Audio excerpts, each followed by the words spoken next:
And now to discuss this, I'm joined by the Executive Director, Not Too Young to Lead Initiative, Elvis Akpobi. Elvis Akpobi, it's nice having you around. Thanks for having me too. So you just listened to Ousmane Sonko there, the Prime Minister of Senegal, saying that they'll start pushing discussions and bringing up policies to bring about a sovereign, just, and an economically viable Senegal. Do you think that with his mettle and what Diomaye Faye presents, they will be able to achieve this for the country? Yeah, I think they will because there are young people with they have objectives. They knew what they wanted and they went for it. They knew the challenges they were going to face and they went through the challenges. And for me, power is not given, but it's taken, and that's what they've proven as a people. Uncle and Faye, I'm very, very happy. When I got the news of the victory, I was very, very happy. I called my director there that I called my director there and we celebrated about it. But you see, the Senegalese election for me was an eye opener because young African Democrats they know that the previous administration seemed autocratic, owing to the fact that that administration put young people through hell. And what you saw was young people, the power of young people, the power of the citizenry.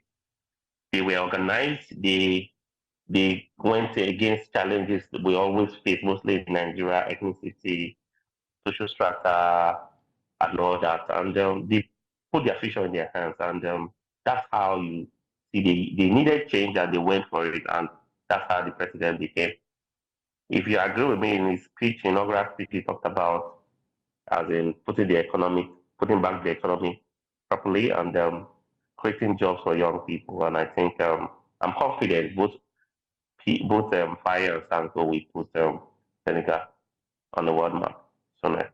Okay, we'll come to the matter of the power of the young people in a bit, but then we saw a president in power, but then was previously detained and incarcerated alongside Ousmane Sonko, only for Diomaye Faye to become president, winning the election, coming out of prison in 10 days. So I'd like to know what actually stood out for Diomaye Faye in this election. Was it Sonko's influence? Was it Saul's underperformance or fall from grace? Or was it just the Senegalese citizens who felt, hey, we've had enough? Yeah, the Senegalese citizens, they felt they needed change. For a country that the former president shut down the civic space, internet was not working. For me, that's autocratic, even pushing for a third term bid. The young people, the citizens, they were tired and fire was available. Since Sonko was disqualified, fire was the next available person and it was a voice. You see 10 days campaign, 10 days of community mobilization and we got here and today we have a 44 years old president who I'm very, very bold to say is competent and has capacity.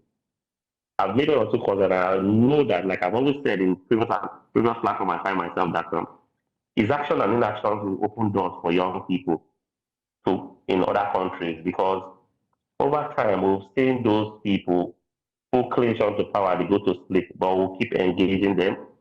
I know with what he went through, he increased room for the Senegal civic space, and people will keep tracking his achievements and all that. I think I'm confident they will do well. But above all, I want to thank the electorate in Senegal. They were organized, and that organization brought about a change. And I can confidently say this is a positive change. I think other young people, other citizens across countries in Africa should learn from this.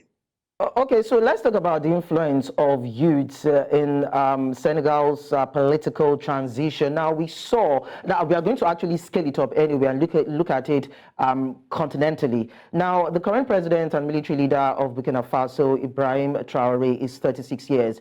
Mahamat Idris Deby Itno of Chad is 39 years. We have an interim president in Mali, Assimi Goïta, 41 years. Mamadi Doumbouya, military president of Guinea, 44 years, and now we have Diomaye Faye, 44 years. So when you look at this, does it say or speak about an African politics that is about to see a revolution that is to be championed by the youths? Yes, it is. Because over time, we've contracted governance to people who say this during campaigns and do who are not in sync with what young people need. I had the privilege of engaging in a lawmaker, and I said, you every time we talk about budget, do you go back to your constituents and tell them that what do you want as a people? You don't just bring up budgets and you do things. It's not for me. Development is not about road construction. It's about building minds. It's about building young people, building spaces for young people, so other they can compete with their contemporaries outside the globe. But you see, at the moment, with this wave of young people steering the ship of African countries, this wave will sweep over the entire African nation. That's the aim. That's what the North Young Police stands for. And that's our objective. And that's what we're looking at. We'll continue engaging those persons who contracted governance with, mostly those that have been recycling themselves. That there's a generation of young people they need to negotiate with. And I will say this, that every young person, every citizen, mostly young persons across the African continent should know that the people's power is what is at play. And once we are organized, the people's power will manifest. And that's what happened in Senegal.